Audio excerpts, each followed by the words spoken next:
This one is the infamous classic Jeff the Killer story. Probably one of the most famous creepypastas. Don't know why.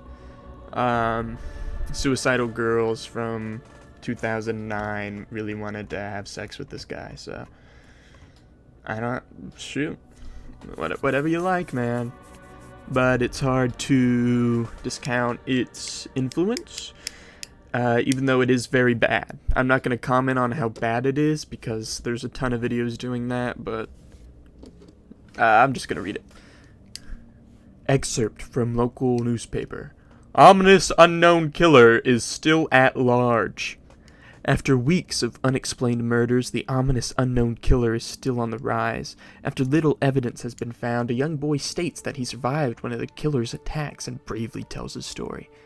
I had a bad dream, and I woke up in the middle of the night, says the boy.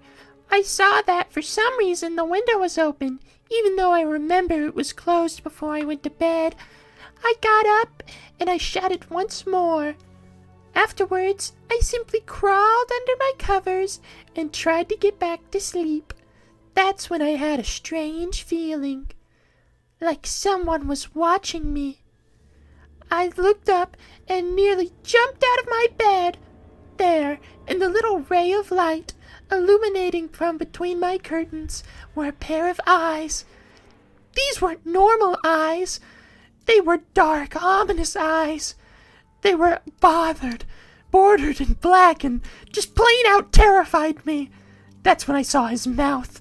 A long, horrendous smile that made every hair of my body stand up. The figure stood there, watching me. Finally, after what seemed like forever, he said it, a common phrase, but said in a way only a madman could speak. He said, "Go to sleep." I let out a scream. That's what sent him at me. He pulled up a knife, aiming at my heart. He jumped on top of my bed. I fought back. I kicked, I punched, I rolled around, trying to knock him off me. That's when my dad busted in. The man threw the knife. It went into my dad's shoulder. The man probably would have finished him off if one of the neighbors hadn't alerted the police. They drove into the parking lot and ran towards the door. The man turned and ran down the hallway. I heard a smash like glass breaking. As I came out of my room, I saw the window that was pointing towards the back of my house was broken. I looked out to see him vanish into the distance. I could tell you one thing. I will never forget that face. Those cold, evil eyes and that psychotic smile. They will never leave my head. Police are still looking for this man. If you see anyone that fits the description in the story, please contact your local police station. Jeff and his family had just moved into a new neighborhood. His dad had gotten a promotion at work, and they thought it would be best to live in one of those quote-unquote fancy neighborhoods. Jeff and his brother Lou couldn't complain, though. A better new house? What's not to love? As they were getting unpacked, one of the neighbors came by. Hello! I'm not going to do the voices anymore. Hello, she said. My name's Barbara. I live across the street from you. Well, just wanted to introduce myself and to introduce my son. She turned around and calls her son over. Billy, these are our new neighbors. Billy said hi and ran back to play in his yard. Well, said Jeff's mom, I'm Margaret, and this is my husband Peter, and my two sons, Jeff and Lou. They each introduced themselves, and then Barbara invited them to her son's birthday party. Jeff and his brother were about to object when their mother said that they would love to. When Jeff and his family were done packing, Jeff went up to his mom. Mom, why would you invite us to some kid's birthday party? If you haven't noticed, I'm not some dumb kid. Jeff, said his mom, we just moved here. We should show that we want to spend time with our neighbors. Now, we're going to that party, and that's final. Jeff started to talk, but stopped himself, knowing that he couldn't do anything. Whenever his mom said something, it was final. He walked up to his room and plopped down on his bed. He sat there at his ceiling, when suddenly he got a weird feeling. Not so much pain, but a weird feeling. He dismissed it as just some random feeling. He heard his mother call him down to get his stuff, and he walked down to get it. The next day, Jeff walked downstairs to get breakfast and got ready for school. As he sat there eating his breakfast, he once again got that feeling. This time it was stronger. It gave him a slight tugging pain, but he once again dismissed it.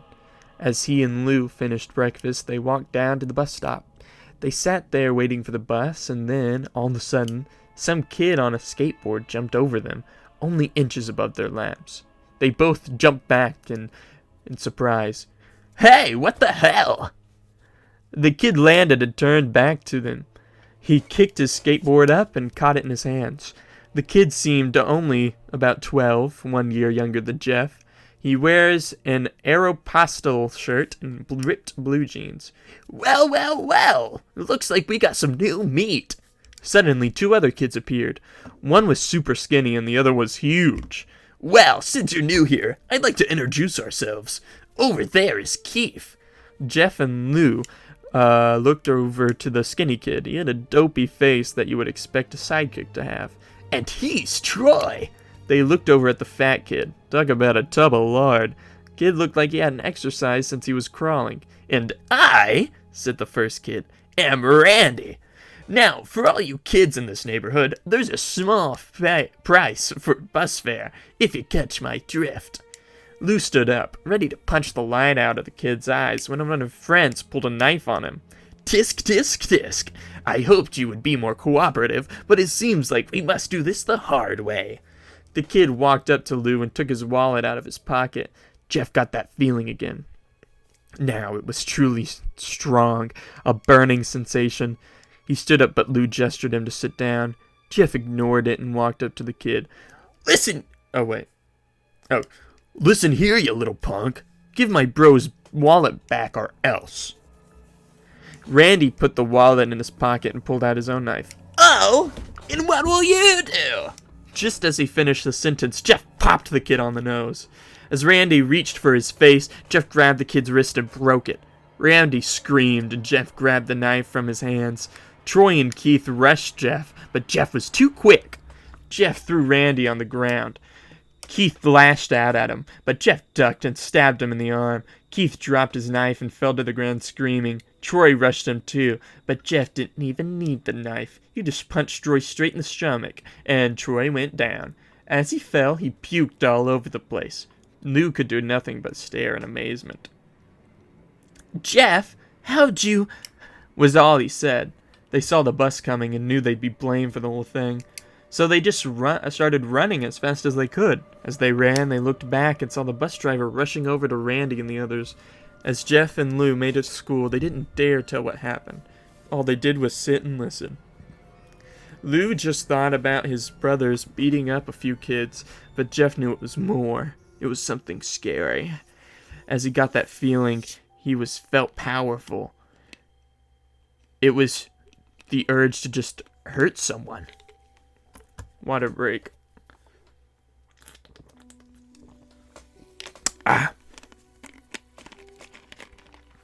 He didn't like how it sounded, but he couldn't help feeling happy. He felt that strange feeling go away and stay away for the rest of the day. Even as he walked home due to the whole thing near the bus stop, and how he probably wouldn't be taking the bus anymore, he felt happy.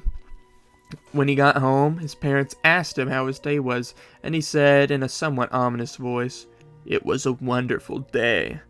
Next morning, he heard a knock on his front door. He walked down to find 2 police officers at his door, his mother looking back at him with an angry look. "Jeff, these officers told me you attacked 3 kids. That isn't regular fighting, and they were stabbed. Stabbed, son!" Jeff's gaze fell to the floor, showing his mother that it was true. "Mom, they were the ones that pulled knife on me and Lou." "Son," said one of the cops, "we found 3 kids, 2 stabbed, 1 having a bruise on his stomach, and we have witnesses proving that you fled the scene. Now, what does that tell us?" Jeff knew it was no use. He could say him and Lou had been attacked, but there was no proof it was not them who attacked first. They couldn't say that they were fleeing, because the truth is that they were. So Jeff couldn't defend himself or Lou. "Son, Son, call down your brother. Jeff couldn't do it since he was the one who beat up the kids. Sir, it was me. I was the one who beat up the kids. Lou tried to hold me back, but he couldn't stop me. The cop looked at his partner and they both nodded. Well, kid, looks like a year in juvie. Wait! Says Lou. They all looked at him to see him holding a knife. The officers pulled their guns and locked them on Lou. It was me! I beat up those little punks! I have the marks to prove it! He lifted his sleeves to reveal cuts and bruises, as if he was in a struggle. Son, just put down the knife, said the officer. Lou held the knife and dropped it to the ground. He put his hands up and walked over to the cops. No! Lou, it was me! I did it! Jeff had tears running down his face. Ugh. Poor bro, trying to take the blame for what I did.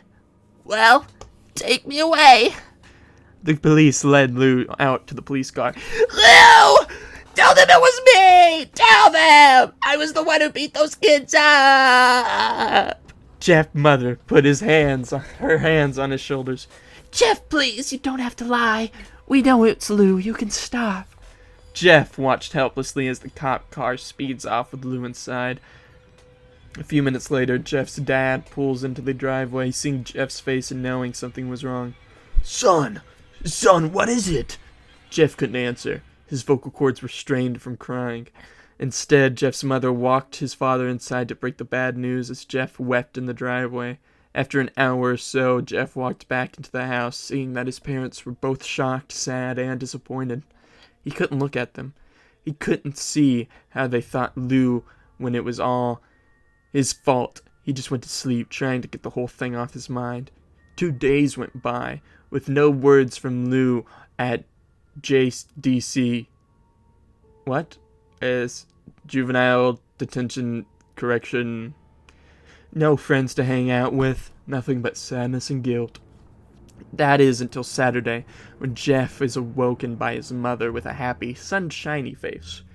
Jeff, it's the day, she said as she pulled up the curtains and let light flood his room. What? What's today? Asked Jeff as he stirs awake. Why, it's Billy's party! He's now fully awake.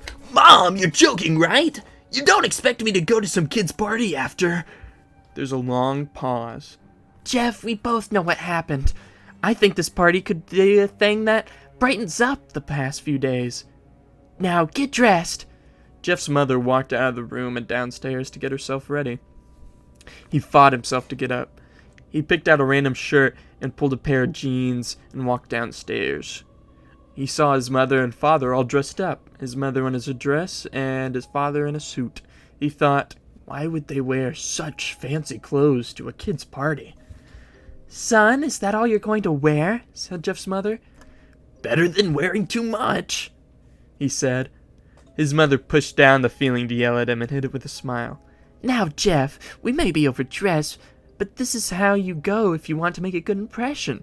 Oh, wait, I'm sorry. Now, Jeff, we may be dressed, but this is how you go if you want to make a good impression, said his father. Jeff grunted and got into his room. I don't have any fancy clothes, he yelled downstairs. Just pick something out, called his mother. He looked around his closet for what he would call fancy. He found a pair of black dress pants he had for special occasions and an undershirt. He couldn't find a shirt to go with it. He looked around and only found a striped and patterned shirts. None of them would go with the dress pants. Finally, he found a white hoodie and put it on. You're wearing that? They both said. His mother looked at her watch. Oh, there's no time to change. Let's just go, she said as she herded Jeff and his father out to the car. They crossed the street.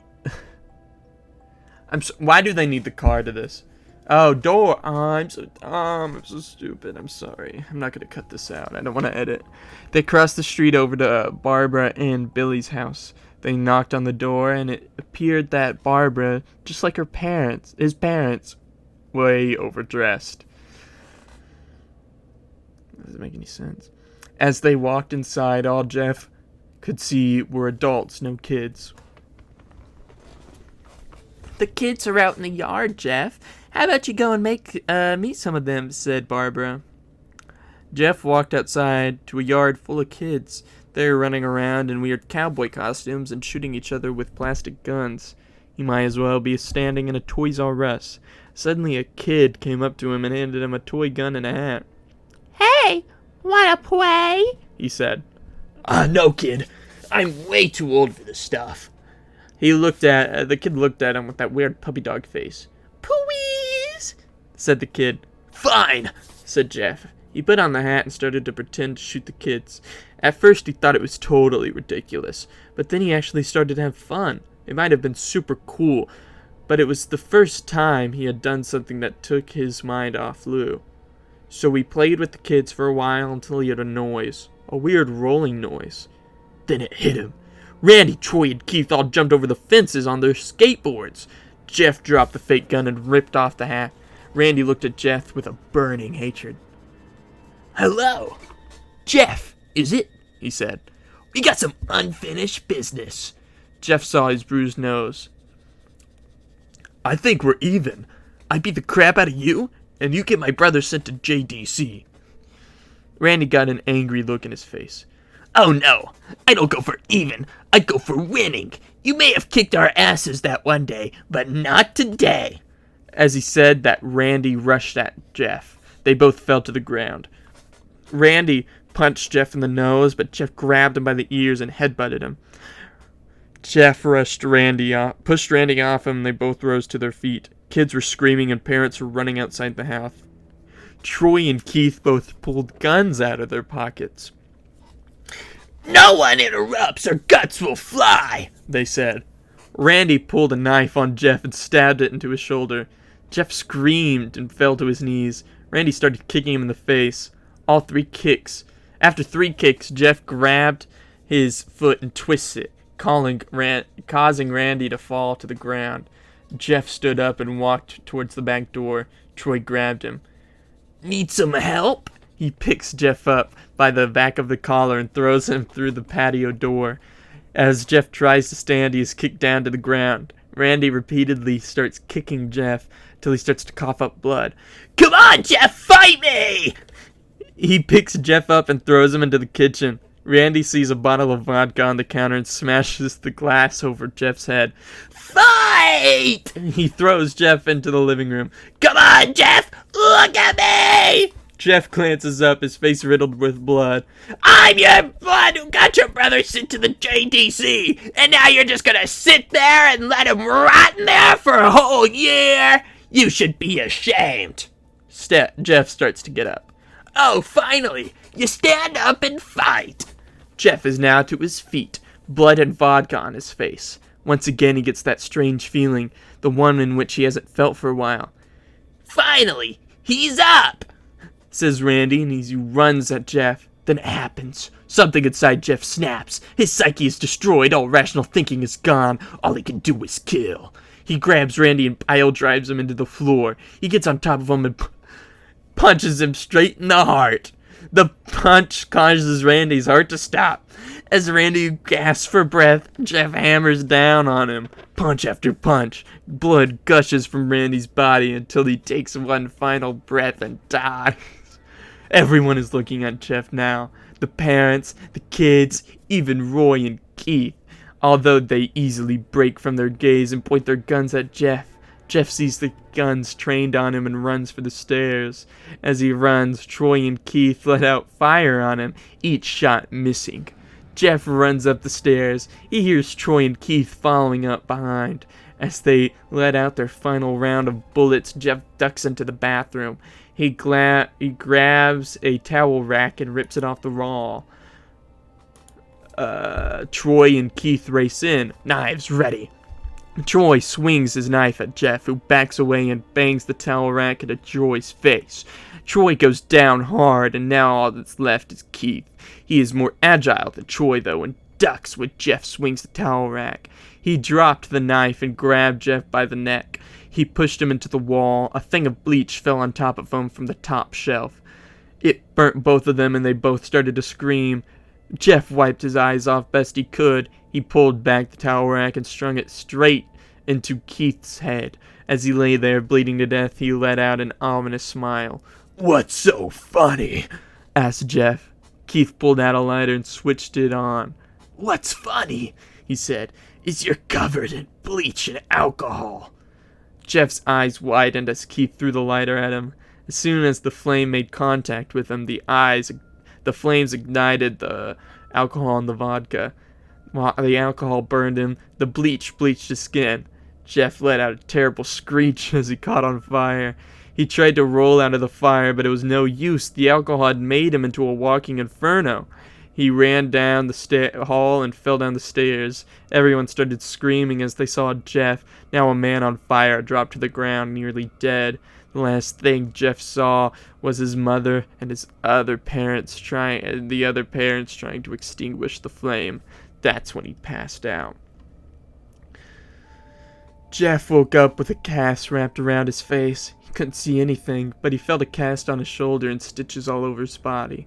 He tried to stand up, only to realize there was some tube in his arm, and when he tried to get up, it fell out. The nurse rushed in. "I don't think you can get out of bed just yet," she said as she put him back into bed and reinserted the tube. Jeff sat there with no vision, no idea of what his surroundings were. Finally, after hours, he heard his mother. "Honey, are you okay?" she asked. Jeff couldn't answer, though. His face was covered and he was unable to speak. "Oh, honey, I have great news. After all the witnesses told the police that Randy confessed of trying to attack you, they decided to let Lou go." This made Jeff almost bolt up, stopping halfway, remembering the tube coming out of his arm. "He'll be out tomorrow, and then you two will be able to be together again." Jeff's mother hugs Jeff and says her goodbyes. The next couple of weeks were those where Jeff was visited by his family. There came the day where his bandages were to be removed. His family members were all there to see it, what he would look like. As the doctors unwrapped the bandages from Jeff's face, everyone was on the edge of their seats. Then, waiting until the last bandage holding the cover of his face was almost removed. "Let's hope for the best," said the doctor. He quickly pulls the cloth and lets the rest fall from Jeff's face. Jeff's mother screams at the sight of his face. Lou and Jeff's dad are awestruck at his face. What? What happened to my face?" Jeff said. He rushed out of the bed and ran to the bathroom. He looked in the mirror and he saw the cause of the distress. His face. It's horrible. His lips were burnt a deep shade of red. His face was turned into pure white color, and his hair singed from brown to black. He slowly put his hand to his face. It had sort of a leathery feel now. He looked back at his family, and then back into the mirror. Jeff, it's not that bad," said Lou.